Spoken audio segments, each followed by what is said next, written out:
Here to kick off your day with a smile. The national media should be reflecting and reporting what's happening here. You will notice the northwestern accents.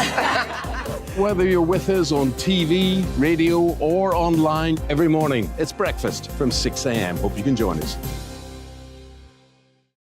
Join us for Ministry of Offence, the comedy panel show that's just like the news, in that the left fights the right and it doesn't really seem to matter who wins. We cover the big stories. It was in fact a troop of baboons and not angry vegans. I like that. And the really important stories. Fat naked cow gets stuck in swimming pool. It's a headline in a lot of local newspapers. Yeah. We're on the same team, Nick. Yeah, but I'm just helping you. Join us for Ministry of Offence, Saturday nights, 8 o'clock on GB News. I'm Dan Wootton. Join me Monday to Thursday from 9 to 11 for the feistiest and most fun news debate on TV, where free speech reigns. I'll bring you a sharp take on the day's biggest stories, bombshell newsmaker interviews, and A-list guests. And I guarantee you, no spin, no bias, no censorship, and no reason to go to bed. That's Dan Wootton tonight, Monday to Thursdays from 9 on GB News.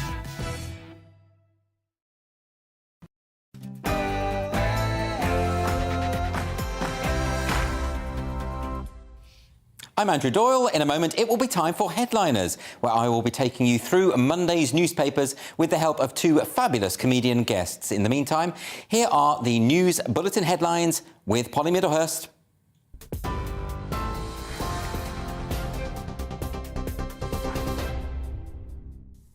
Andrew, thank you. Good evening. The top stories tonight. World leaders at the G7 summit in Germany have been outlining their plans to support the cost of living with a range of global infrastructure projects.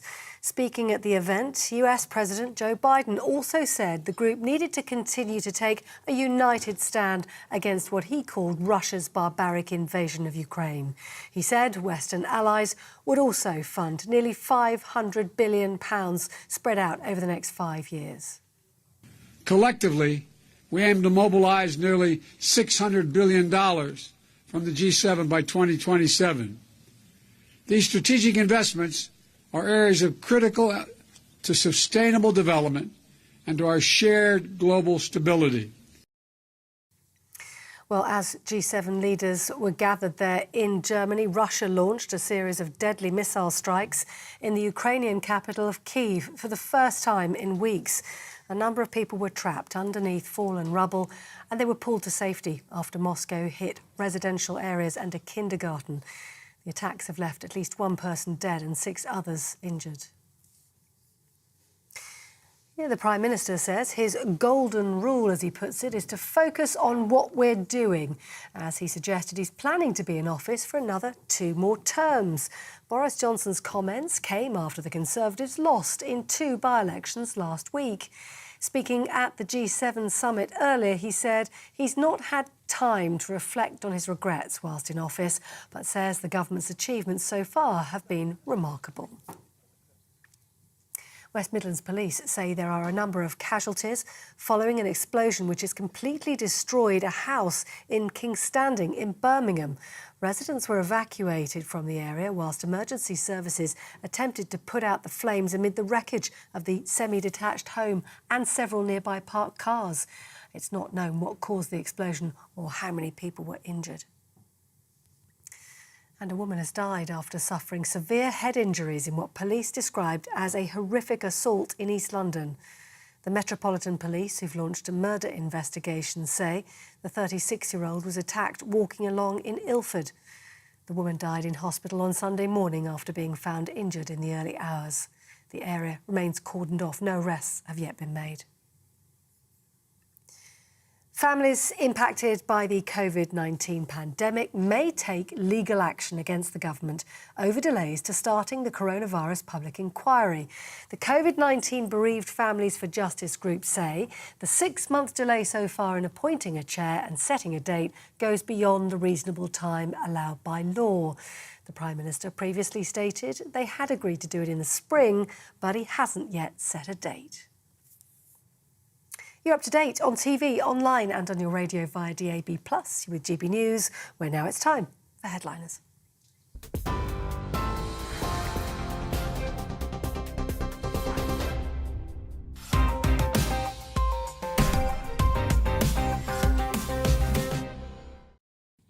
Hello, I'm Andrew Doyle, and welcome to Headliners. And joining me tonight are one of the nicest comedians on the circuit. That's Diane Spencer, and there's also Leo Kearse. How are you both? I'm a nice person. Well, I mean, it's very subjective, isn't it? No, I think you've just got to, I don't know, niceness. Sometimes you've got to be cruel to be kind. Oh, it's tough love. And I like being very kind. I see, yeah. Your version of being kind is a very sort of Glaswegian version of being kind. Yeah, discipline rather than compassion, I think. Anyway, let's crack on with the show. We've got to go through tomorrow's front covers, and we start with the Daily Mail. Monday's Mail has Britain is a £3 billion fraud capital of the world. That is apparently an exclusive by the Daily Mail Investigations Unit. I didn't know they had an investigations unit. That's kind of sexy. Anyway, let's move on to Monday's Independent, which has G7 nations urged to ditch new fossil fuel projects. That's G7 leaders been urged not to water down commitments on climate change simply because of the supply problems that have naturally arisen from the Ukrainian war. And then we're moving on to Monday's Guardian now. Do not give ground on Ukraine, PM tells leaders. Under pressure at home, Johnson uses G7 to warn against a deal with Putin. And we also have here NHS failing South Asian people with dementia. We're going to move on now to Monday's Financial Times, and that leads with G7 aims to hurt Russian war chest with price cap on crude exports. Moving on to the Daily Express. Rush to cash in on homes before crash. Rocketing numbers of homeowners are cashing in on the soaring value of their properties to boost their spending power. There's also a lovely picture there of Diana Ross looking spectacular as ever. Monday's Sun now, and Charles cash-in bag probe. We heard about this the other day, but that's an ongoing story. The Sun claiming it's a royal exclusive. Moving on now to the Metro, and they lead with the Fool Monty. This is the opening of the G7, where world leaders were mocking Vladimir Putin for his riding horse topless photographs. I don't know why. I think he looks rather fetching. Anyway, moving on to Monday's Daily Star, and they have airport chaos Fightmare, and this is specifically the moment where a man pushed his girlfriend away and attacked two workers at Britain's airport. All going a bit crazy there at the airport. Those are your front covers.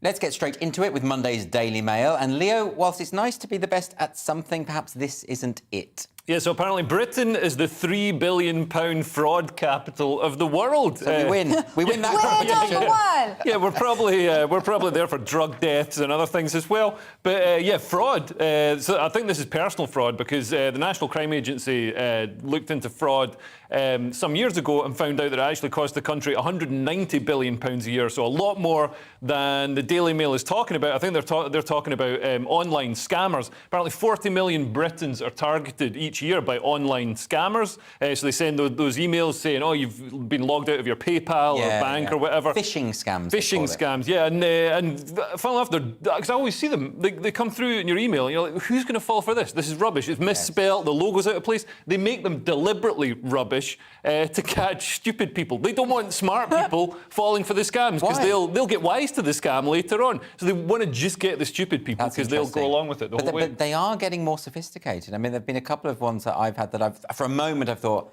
hang on, maybe that's right. Maybe I do need to go and enter all of my personal details and my mother's maiden name and my first cat's name. But I don't. I always refrain from doing so. Yeah, and regularly all your friends call you customer, don't they? They go, hi, customer. They do. How you doing?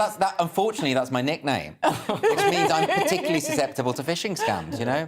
Do you think this includes fat phishing, like, you know, and like the dating phishing, you know, like the online brides and things like that? Because I know people have been affected by really? that. Yeah. What's that? You know, that's where somebody like from another country says, oh, let's develop this online relationship and stuff, and I would love to come see you. I keep having visa problems. Well, I think this is, I mean, that's pretty bad, but this is specifically talking about the online economic fraud, I think, but is that not economic fraud? I mean, it could be, I suppose, yeah. Well, it is, because you're still being targeted by somebody who has identified you as a stupid person, and they wish you to get, well, stupid and obviously aroused, and they wish you to give over your money.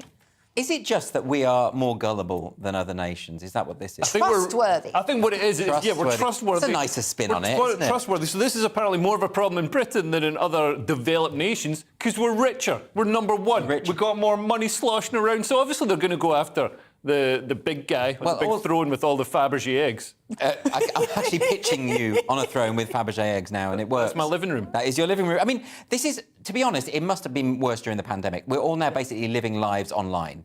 And that is perfect for scammers, isn't it? And also, they can play on people's ignorance. So many people don't really understand the internet in the way that hackers definitely do. Apparently our police are totally under-resourced when it comes to online. I think they've got 0.8% of their workforce are focusing on online economic issues. Which is incredible when you think that a country like North Korea literally has a legion of people whose sole job is to hack in and get information out of other countries. Yeah. Russia as well. Exactly. I mean, they've got whole troll farms, haven't they? They've got people dedicated to this kind of stuff. Scary stuff. So don't trust anyone. That's the message from that story. On to Monday's Express now, where Putin seems to have found his latest general in KFC, I think. Yes, well, when you are in trouble, who do you call? Fat man! So Putin is basically doing very badly, despite recent sort of geographical gains in the war in Ukraine.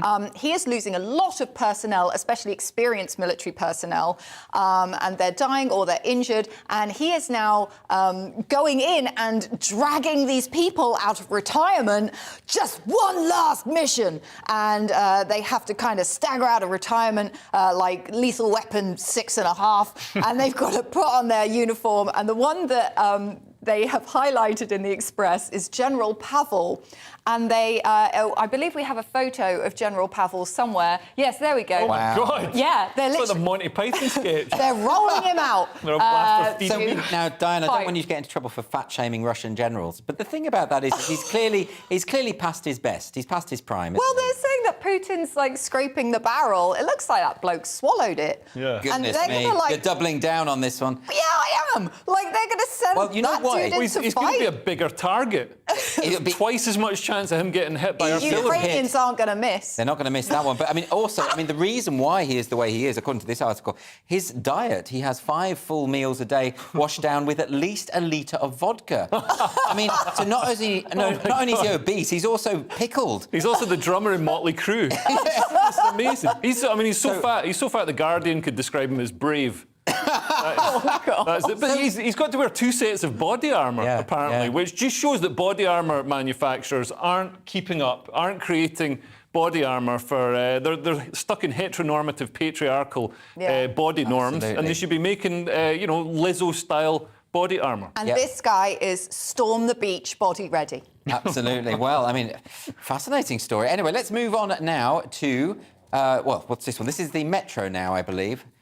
This is a story about Putin being... No, this is the Sun. Sorry, Leo. Putin mocked over topless photos.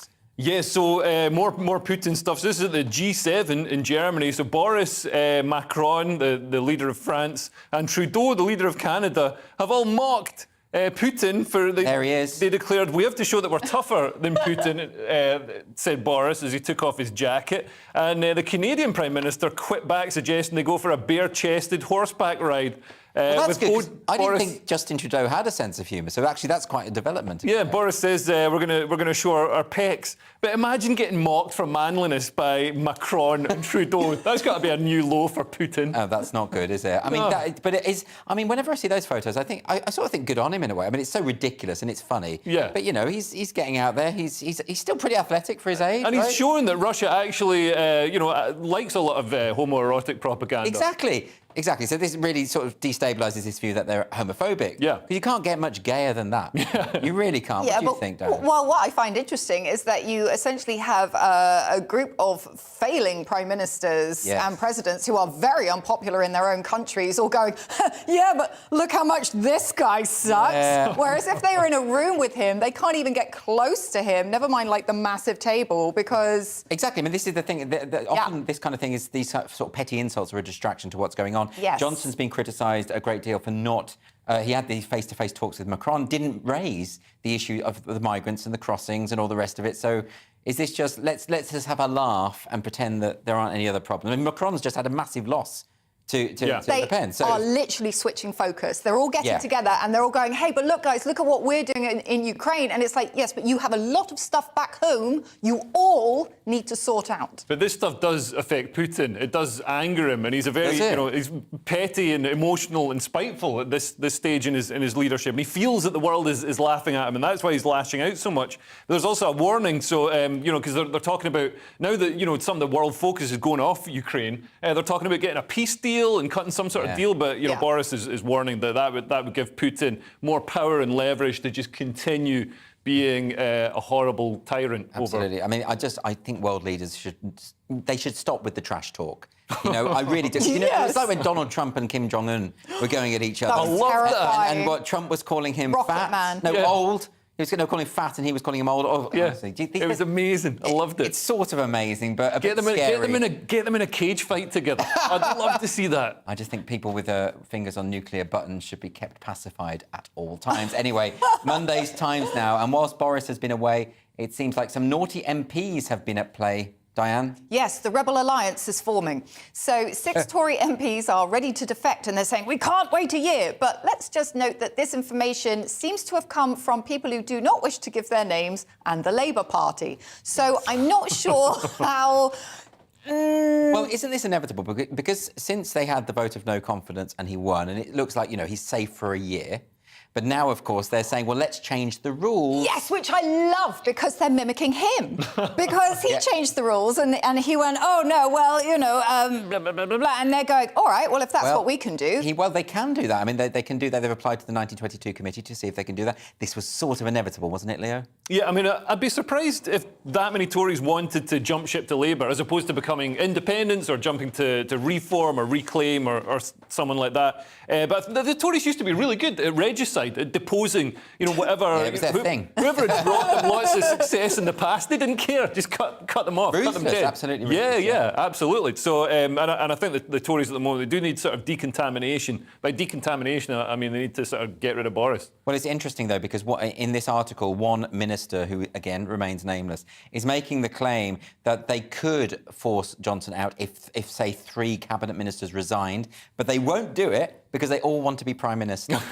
And that's the problem, isn't it? When you get into these political machinations, it's all about, they want power, ultimately, and they're not willing to fall on their sword for the good of the party. And certainly Boris isn't. And there's so many of them having these weird little conversations in rooms now going, so how do you feel about Boris? Are you thinking of writing a letter? Like, there's a lot of weird manoeuvring. And it just, to me, reeks of cowardice. It's so Shakespearean, though. But I mean, ultimately, can he really survive these by-election defeats? It's so catastrophic. Well, I don't think it is that catastrophic. I mean, there's a lot of tactical voting, but turnout was way down. So this was just caused by Tory voters staying at home because they knew it was a by-election. It didn't really matter in the grand scheme of things. They didn't want to come out and vote. But in a general election, there's a lot more motivation. The Labour vote in Wakefield was actually 8,000 votes lower. Yeah, but that's because they were voting. A lot of them were voting Lib Dem, weren't they? No, that was the other way around. That was. That was in Holland. Yeah. Yes, exactly. They were voting tactically, weren't they? Yeah. So you actually think if we were to play a full general election tomorrow,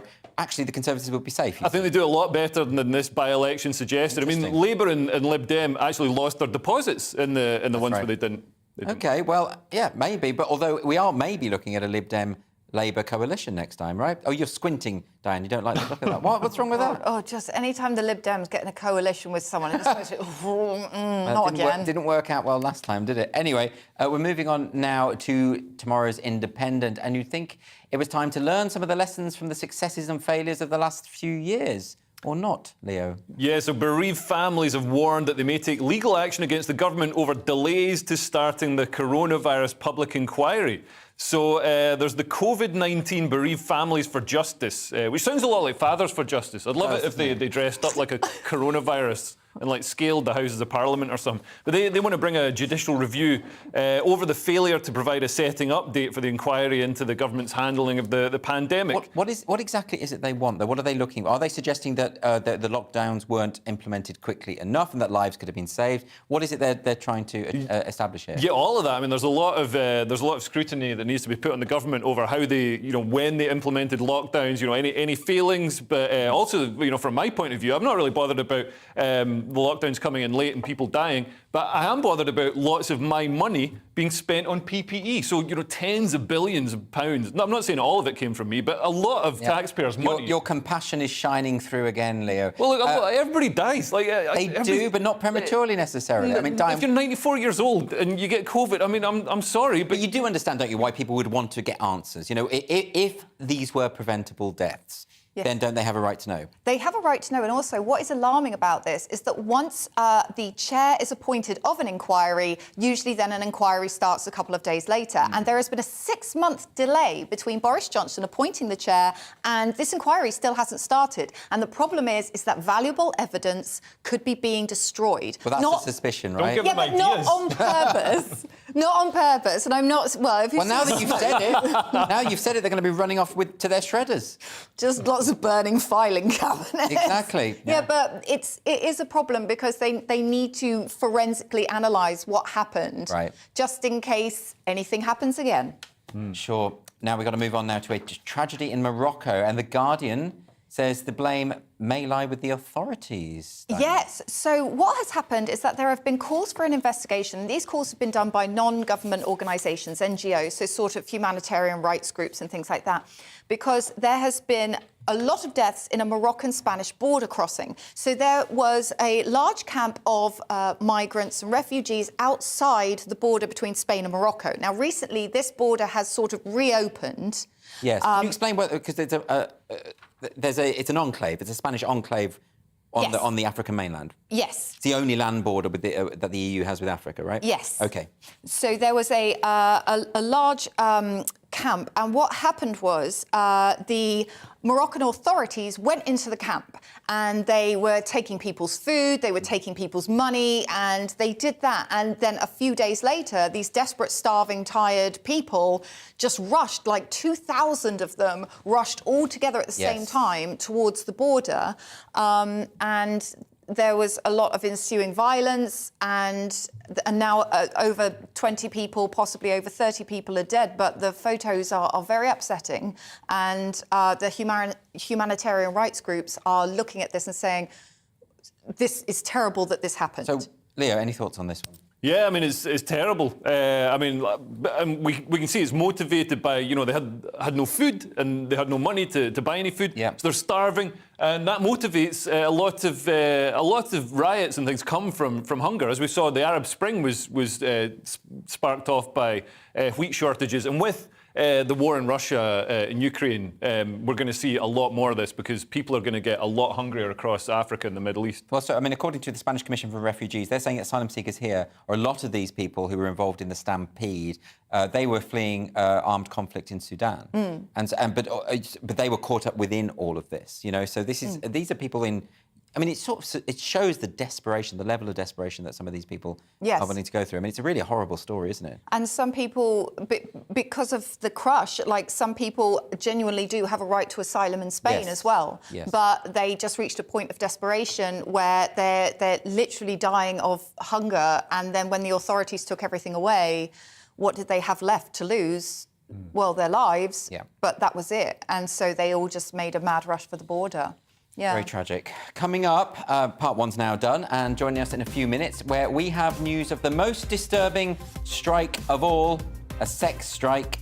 Fortunately, it's in America. See you in a second.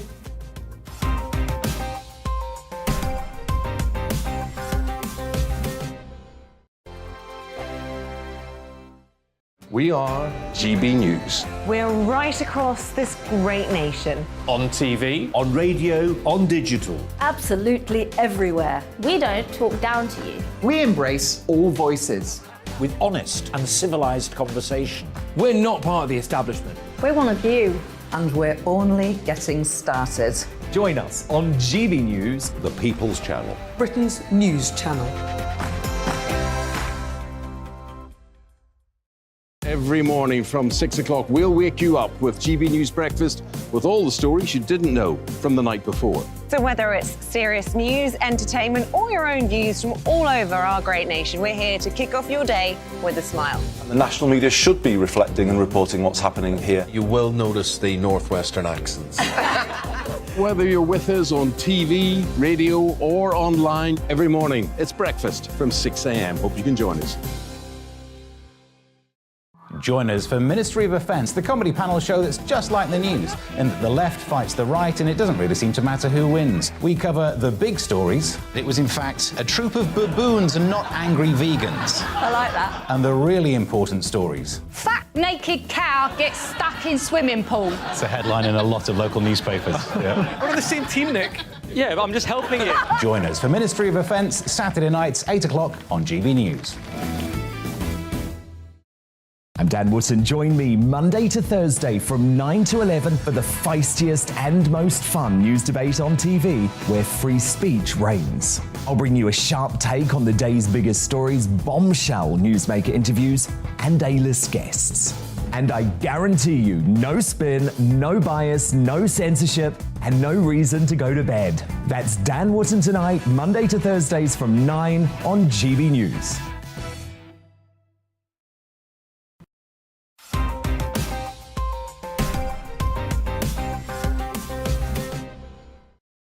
Welcome back to Headliners, where we're taking a deep dive into tomorrow's news with two professional comedic scuba divers, Leo Kearse and Diane Spencer.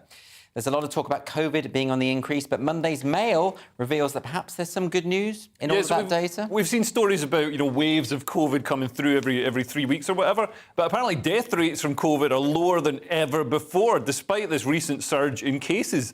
So experts say there's little need to fear a recent surge in cases. Fewer than 1 in 3,000 infected people now dies from coronavirus. The rate's even lower if you're vaccinated, and the infection fatality rate has dropped about 30-fold since the pandemic began, which is brilliant. So now it's down about the same level as seasonal flu. So it just feels like a lot of people now just feel like it's over. It's over, yeah. Walking, in London, you hardly ever see a face mask. If you see somebody wearing a face mask outside, it's almost like it's like seeing a Japanese guy emerge from the jungle 20 years after the Second World War finished. I just assume it's a robber or something like that. I get very frightened. Somebody with bad teeth. Well, in which case it's a good reason to wear the mask. What do you think, Diane? Well, I think it's interesting because the data from South Africa, which they're pioneering the research into long COVID. Yes. They're saying that BA4 and BA5, the Omicron variants, have taken hold. These are the new variants, right? Yes. And although the mortality rate is lower, the hospitalisations are higher. So people are surviving from it, but it is causing a lot of complications. Oh, sure. And I'm not denying that people are going to get it and get ill and all the rest of it. But, this is saying that we've just had about 1 in 35 of the population positive for COVID, right? That's, but really, we're living with it. We're living with it. And the only people that are really at risk are the very old and the vulnerable, which we knew. So this is great. What are you saying about them? Don't they have a right to live? Yes. I'm pretending I'm you.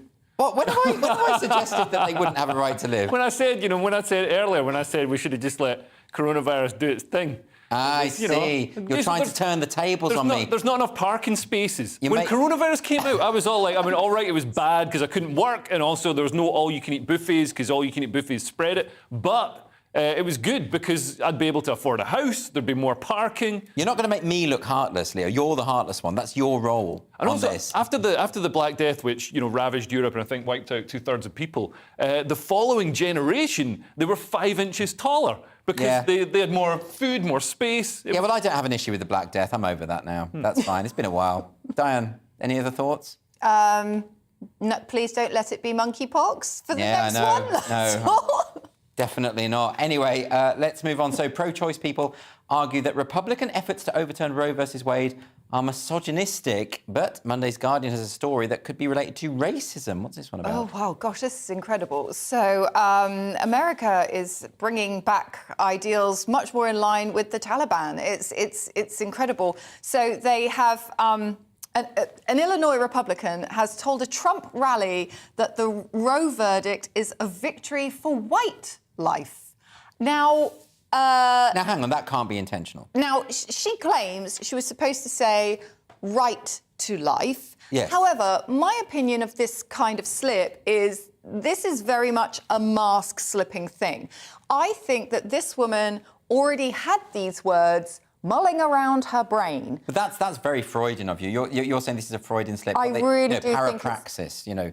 But parapraxis, what a great word. Yeah. But what does that mean? Well, it's a Freudian slip. It's it's me being posh to describe a Freudian slip to show off. That's all that was. Wondrous. Yeah. No, I'm all for that. Yeah. But, so I truly believe that she probably already has these feelings, and that's when it slipped out Goodness under pressure. me. What do you think, Leo? Do you think Diane's right about that? I think nobody's allowed to make a mistake anymore. I mean, like Right to Life and White Life, they do sound kind of similar. She's a grandmother, you know. How come Joe Biden's allowed to completely mess up every speech he makes? Nobody jumps on him and accuses him of racism. I think it's because of the inflammatory nature of what she said. But also, and where she said a victory for white life. But she is the grandmother of several non-white grandchildren, and they have a racist granny. No, I don't believe they do. That's a very serious accusation, Diane. No, if she was a racist grandma, would she, she would have been like, no, over my dead body, So the only thing about this, and this article in The Guardian does make it clear, that she did once get in trouble for quoting Hitler. Again, another perfectly legitimate mistake. You're allowed two mistakes. Well, I mean, she wasn't quoting him approvingly, to be fair. Oh, she was. She was saying, I mean, all right, he did some things that, weren't great, but he gets the youth going. No, she said Hitler was right on one thing, whoever has the youth has the future, which is more saying he was right about a philosophical idea, not saying, I agree with Hitler. I think that would be an ungenerous interpretation of what she said. said. If anything, she's been quite harsh on Hitler, because he also had nice uniforms. Oh, the Hugo Boss uniforms were very stylish.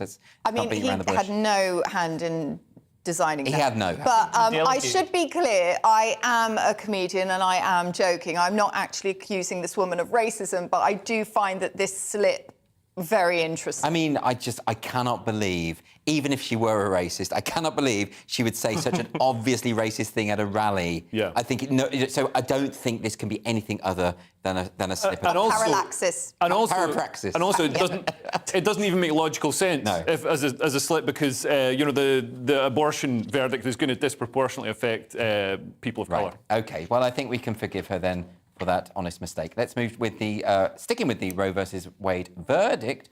The Mirror reports on a novel means of sorting the whole mess out, perhaps inspired by a tinge of Lysistrata, the Aristophanes play. Yeah, I know about that. They do this thing. Right, OK, so there's this play, right? And what happens, it's a Greek thing.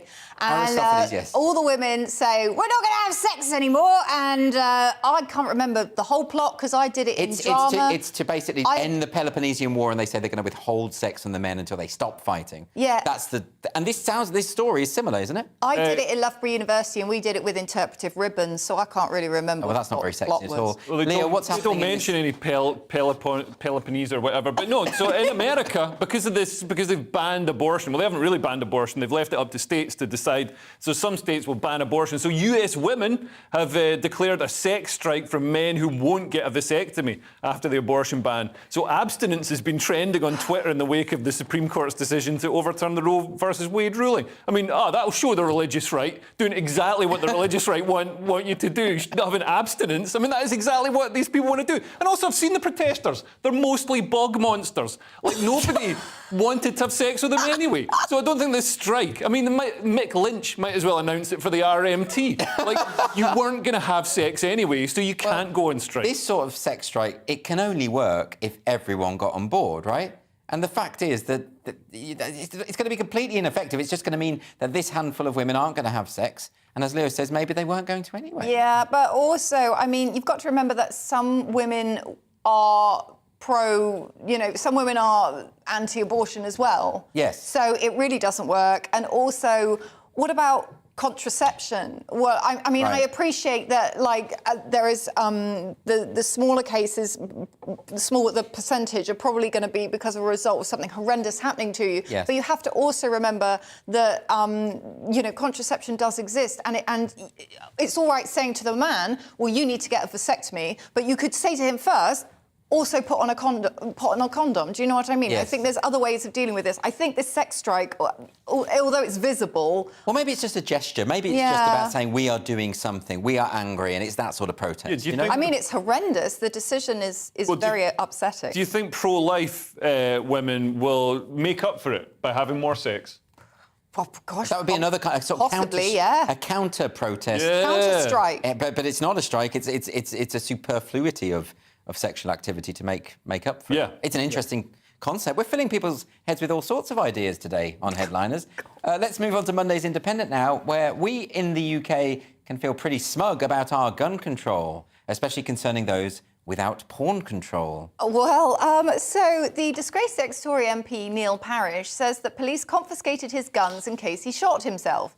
So... now, just clarify, he's the guy who was caught watching pornography in the House of Commons. Yes, he was caught looking up pornography, and so they took away his porn, they took away his pornography. I mean, I think it would have been fine. He would have just been firing blanks no matter what he did. But like... But they took away his guns for his own safety because he was saying he was very suicidal, or at least was very depressed. Do you know what he had? Shame. Because he did something wrong. Shame? I haven't heard that word in a while. We need to bring shame back. Shame. In my Pride Month, this guy, Neil Parish, he should start Shame Month. I mean, it's all starting to sound a little bit Christian evangelical here, isn't it? No, let's be serious. He made his working situation really uncomfortable for the people who found out. And also what I love is that in this story, he goes, I think I was thrown under the bus by other Tories. Look, I actually feel sorry for him. I do. I think it was a moment of utter stupid human weakness. Yeah.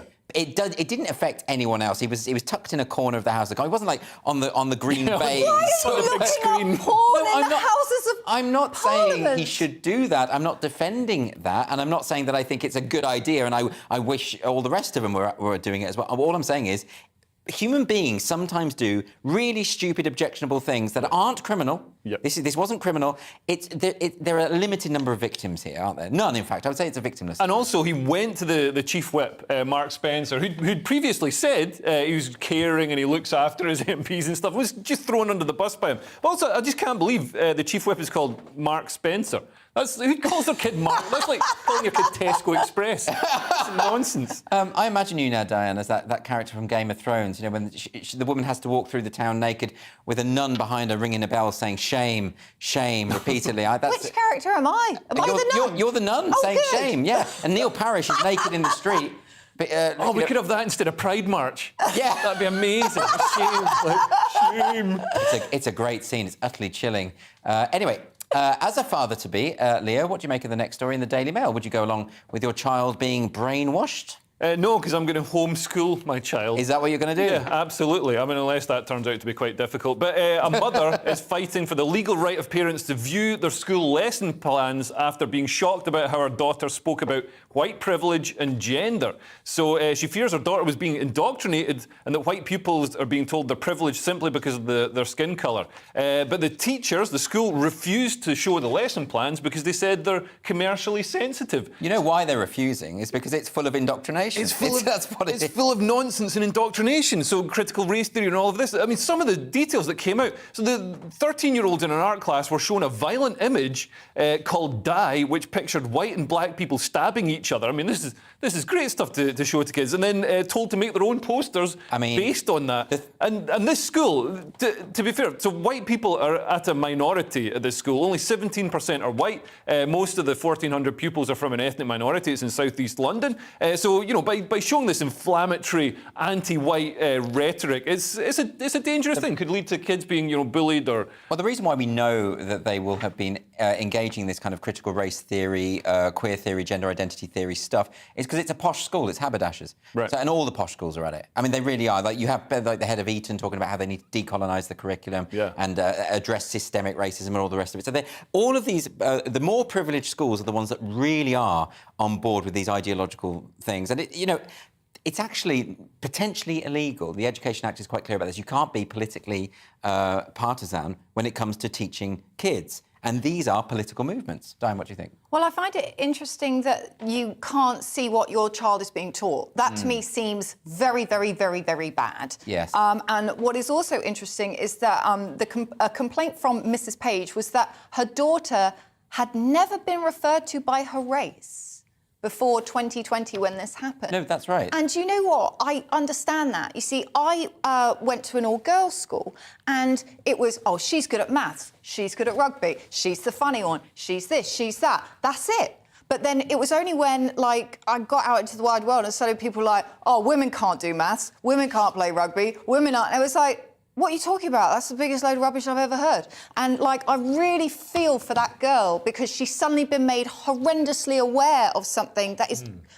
that it's just part of her. That's the damaging aspect of critical race theory. It re-racializes society. Yeah. And you end up with situations where kids are racially segregated, like at that school, the American school in London. They racially segregated kids for after-school activities. It takes all of the advances of the civil rights movements back a step. And it it's splits really you bad. up with your mates. Yeah. It literally puts you apart from your friends. So what do we do about it? I mean, like, Leo, you think homeschooling is... I mean, and by the way, I should say, because I've got old teacher friends who send me screenshots of the training sessions they have to go to. This stuff is rife. Oh, and it's insane. And Ofsted, instead of tackling it, are actually marking down schools that don't push gender ideology and other identitarian programmes. It is a real problem. Anyway, that's all for part 2. And in part 3, we'll be discussing racist puppets, Gary Coleman, and a very unique way of supporting the war in Ukraine. See you in a minute.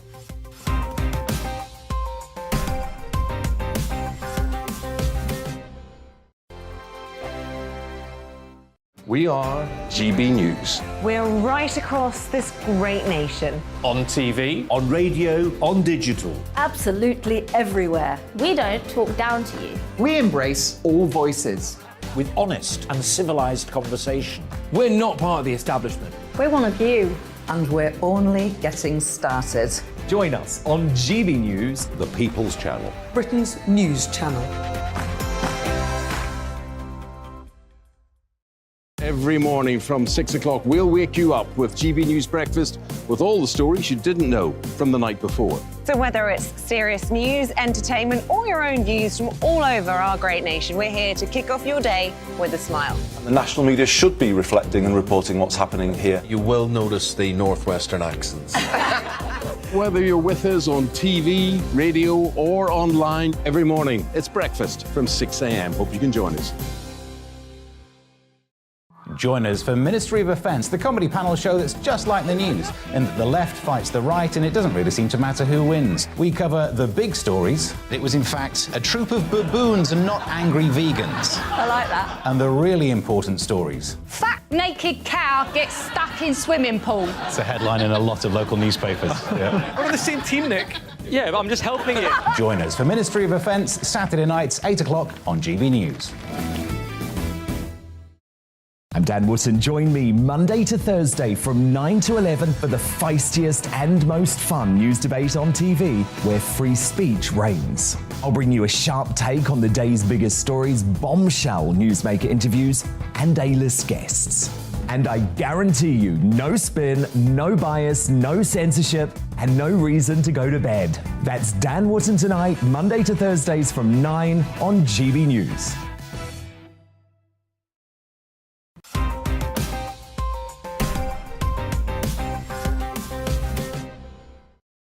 Welcome back to Headliners with myself, Andrew Doyle, and chomping at the bit in the final straight, Leo Kearse and Diane Spencer.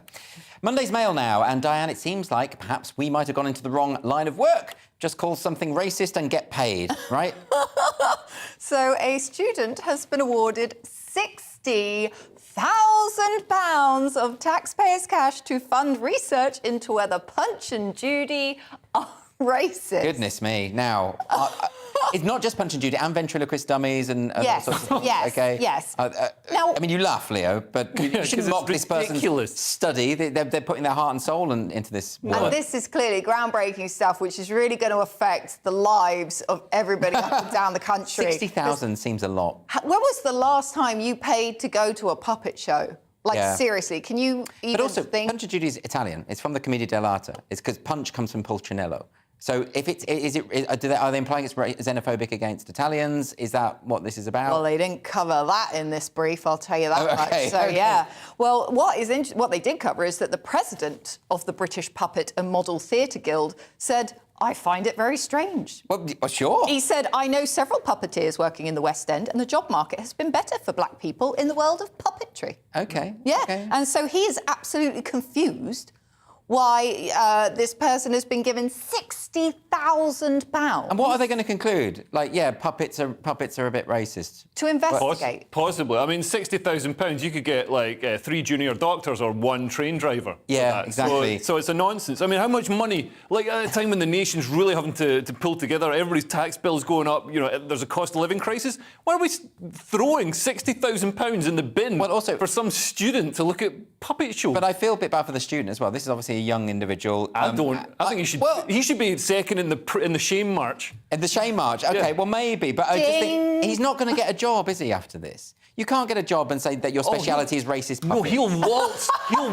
straight into any equality, diversity and inclusion role in the public sector. And they're well paid. They are well paid. Yeah, we need to scrap all of that. We could save so much money by scrapping all the... Like, HR departments should just process payroll and, you know, when you go on holiday or whatever, and get back to that and do away with all this EDI nonsense. We could save so much money. It is a bit of a racket, the amount that people get paid for that. Anyway, let's move on. Sticking with the Mail now, where a man is suing the NHS, and I suspect in the future there's going to be a lot more of this, Leo. There's going to be a lot more. So somebody's suing the NHS, a man. He self-identifies as a man now, over trans surgery. Well, he is a man, isn't he? He regrets. So he was battling mental health issues at the time, and it was after decades of suppressing his homosexuality. This guy, Richie, is 35, thought the answer was to become a woman, and he was, after 2 sessions with a counsellor, they decided, yeah, you're transgender, and they put him on the course for surgery. So he's had the surgery, he's had the hormones and everything. Now, we were talking about this a couple of days ago, but the news story here is that he's decided to waive his anonymity, and he's taking the NHS to task. He's waived his anonymity, and he's suing the NHS because he says not only the NHS clinic failed to take into account his spiralling mental health crisis, but it also failed to properly counsel him about the risks. But under the government's plans to ban conversion therapy, you can't counsel people about the risks because that would be seen as conversion therapy. But that's the part of the conversion therapy bill that they're not putting through. So they're saying that therapists for children will be able to talk through these issues. That's the controversy. People are saying, well, activists are saying, no, you should just affirm absolutely everything a child says. The culture in medical professionals and in the organisations that deal with these people at the moment is to view that as conversion therapy. And we're seeing a huge explosion in the numbers of people converting. I think the Tavistock, the controversial Tavistock Centre has seen a 5,000% increase, which is insane. So we're going to see adverts like those ambulance chasing adverts. You know, have you had an injury at work or have you had PPI? We're going to see, have you had transgender transition surgery? You can sue the NHS. I'm really, really worried about this because, I mean, the Tavistock, the paediatric gender clinic run by the NHS, the whistleblowers from that pointed out that a lot of what is driving this is homophobia, either internalised homophobia from the young people who don't like the fact they're realising they're gay and they don't like it, or parents who don't want to have gay kids. And what happens is gay kids get put on this fast track of puberty blockers into cross-sex hormones, which effectively straightens them out. It means you don't have a gay child, you have a trans child who is straight. And a lot of now that is a significant impact on this. And also a lot of the kids... They do it in Iran where homosexuality is illegal. Yeah, so they say if you're gay, you've got 2 choices. You can either be executed or transition. They do indeed. And similarly, you know, young gender non-conforming kids, like boys who want to wear dresses, girls who like playing football, it's a pretty reliable predictor, not always, but a lot of those kids are gay. That's what this is. It's not that they're trapped in the wrong body. So we do have to deal with this, Diane, I think. Yeah, also that, I mean, I was a child who loved sci-fi. I loved running around in tracksuits. I was a real tomboy. I climbed trees. Yeah. And I was just a tomboy. That was just it. Yeah. And what really alarms me is that this article highlights that mental health is not taken care of in these gender reassignment clinics. So, and that is such a key element. No, because they're just affirming every belief. Which is no good. If you're going to go through this is at the very start of it. It is a mental health crisis because, you know, obviously you have this gender dysphoria. Yeah. And so it's really, really important, I think, that if you know somebody or if you're going through that you really take care of your mental health first. Because something that this person, Richie Heron, said, he said that at no point did he ever manage to get enough mental health support. I mean, isn't it just clearly the case? Like, living in a liberal society, anyone should be able to do whatever they want to their own body. Children can't consent to life-altering surgery, surely. Surely that's it. And also if it's something as radical, because a lot of transgender women don't have the full surgery. They don't remove the penis. which makes sense in a lot of cases because I think if you remove the penis, there's a 1 in 3 chance that you'll never orgasm again. And a lot of them already look quite frustrated, so that would add to that. So, you know, I think if you're going through completely life-changing surgery, you should really, you know, look at, of course, and have counselling and talk it through, and you know, do it as a you know, make sure you're absolutely certain. Because also, I don't want to pay. I don't want my taxes. Always comes back to you and your tax. It does. Payers' money, honestly, Leo. You've got to think of other people for once. Let's other taxpayers. Let's talk of this issue means an involuntary mention of J.K. Rowling, of course. The Telegraph has written that she has been apparently a headache for some publishers. What's this about? This is actually, the Telegraph is saying shame on publishers for snubbing J.K. Rowling. And this article sort of highlights that the children's fiction market was pretty poor because we had 2 golden ages of children's books. Roald Dahl most recently in sort of the 1960s. But when J.K. Rowling came along with Harry Potter, she invigorated the entire industry. Suddenly, but the industry hates her now, right? A lot of the industry hate her because she, in this article's phrase, inserted herself into the gender culture. What you mean is she had an opinion. She had an opinion, right. yeah. How dare this woman have an opinion? Well, why doesn't she just writing books and making us money? That's what she should do. So publishers now try to ignore the fact that J.K. Rowling exists, even though, thanks to her, now children's fiction outsells general fiction. Thanks to her, the UK film industry had a massive boost because she insisted that Harry Potter was filmed here. She has done so much for literature and film and television. She reinvigorated a whole generation to read. And because she thinks that, you know, women have a cervix, I mean, to be fair, she's been made the social pariah. To be fair, when her book, The Ichabod, the children's book, was being published, and a lot of people at her publisher downed tools and said they weren't going to do it, the CEO of the publishing house said, no, you have to do it. So some publishers are standing up for what's right. But generally speaking, in the publishing, I mean, I saw on Twitter recently a number of people within the publishing industry creating a block list of people who they considered to be transphobes, and of course people like J.K. Rowling. Who do they think they are? Comedy promoters? And they were just basically trying to circulate this within the industry. Right. And I was on the list as well, by the way. And it's just quite funny, you know, that they want to, like the Stasi, draw up a list of anyone who has a different opinion, brand them transphobic and hateful, even though none of these people are either of those things. They just disagree, right? Yeah, but like a new witch hunt, and McCarthyist witch hunt. Except at least McCarthy was doing it for a good reason. But yeah, because you don't like communists. No, I don't. And, yeah, but I mean, McCarthy did have a decent reason. But I think what these publishing companies that kowtow to the woke mind virus will do is just put themselves out of business. We're seeing this happening. You know, go woke, go broke. If it's Disney, if it's films, Netflix, whatever. If you pursue this woke ideology, nobody's going to buy your stuff because it'll be rubbish. Yep, that seems to be the lesson there. There's been a lot written over the last few years about police violence in America, but tomorrow's Mail has a story where the victim isn't who you might expect, Leo. Yeah, this seems like a terrible accident, but the LAPD, Los Angeles Police Department, has been hit with a wrongful death lawsuit after a police officer was beaten to death. But this wasn't out on patrol. This was in a training exercise meant to simulate a mob attack. That's horrific. Which they've probably had a lot more of. So they've got to keep the training up.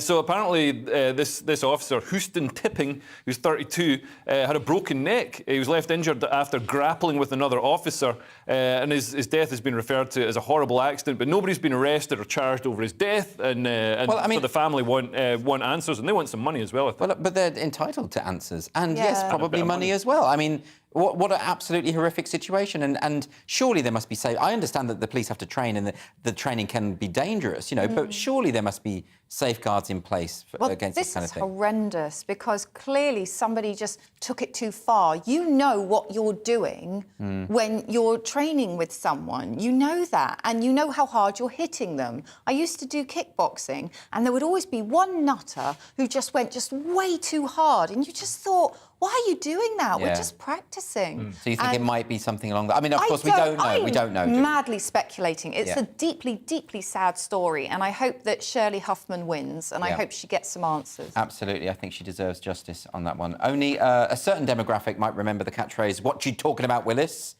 So, Diane, you're going to have to talk us through this because I think a lot of people watching, anyone under the age of 30, won't know what that means. No.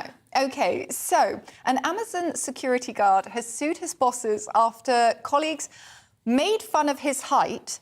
And now I'm going to say allegedly made fun of his height by pinning a Gary Coleman photo to his locker, I'm assuming. So, And Gary Coleman is the actor from Different Strokes, yes, who had a condition that kept him small throughout his life, yes? Yes, he stopped growing at 4'8". So he was shorter stature. Now, this person, Christian Ononyi, said he was being harassed and he has tried suing his bosses. But the issue is that he also repeatedly turned up to work late, and he blamed his car battery multiple times for this. He was searched because thievery went up and he had obvious bulges in his pockets. Yes, and he refused to let them look. Yes, and he refused to let them look. OK, so I smell a rat. Yeah, I think now. And now he wants to deflect from that and also try and get some money from Amazon. But who hires a tiny security guard? It's not going to be any use. Well, look, we shouldn't say anymore because we mustn't speculate about what happened there because we don't know is the truth, and all of this is alleged. It's an interesting article in the Daily Mail. It is. Anyway, let's move on now to tomorrow's Sun. And whilst I'm all for supporting the Ukrainian people, I'm not sure how much this method would raise if I did it. Leo, what is this method? So, oh, here we go. Yeah. So this is a group of Ukrainian women who must have seen the full Monty, and they decided to raise money for their troops. They raised £570,000 by selling nudes. So, and it started. Right. The great thing about this is it started by accident. So back in February, this woman, Nastasia Nasko, posted on Twitter asking for someone to help evacuate an acquaintance out of Kharkiv. She received no response, so she tweeted jokingly that she'd send a nude photo of herself to whoever would be able to help. She said that within 5 minutes, she received over 10 messages, and her acquaintance... Oh, it's great to see those selfless men stepping up to the plate, and her acquaintance was driven safely out of the besieged city. So she kept her promise and sent her nude photo to the man who helped with the evacuation, who must not know that you can just get nude photos on the internet just by Googling photos. But anyway, it could have been Neil Parish. Like, this is, you think it's bad? Like, these men who like looking at naked women are sometimes heroes. And so she set up an not OnlyFans, that's a different thing for cakes. No, OnlyFans. That's cakes. That's cake. Caking. That's for that Russian general.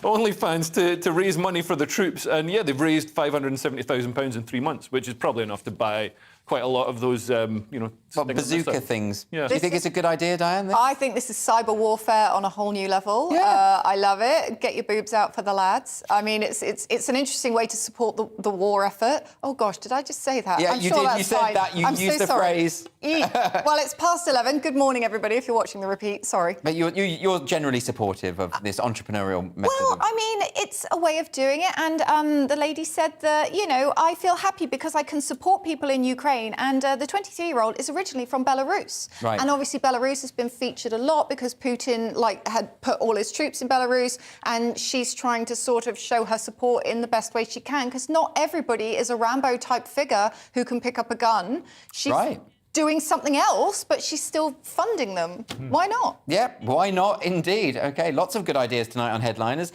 but that is all, I'm afraid, that we have time for. Thank you to my guests, Leo Kearse and Diane Spencer. And don't forget to join us tomorrow right here. I'll be back at 11 o'clock. We'll take you through the newspapers and all of the top stories. See you then.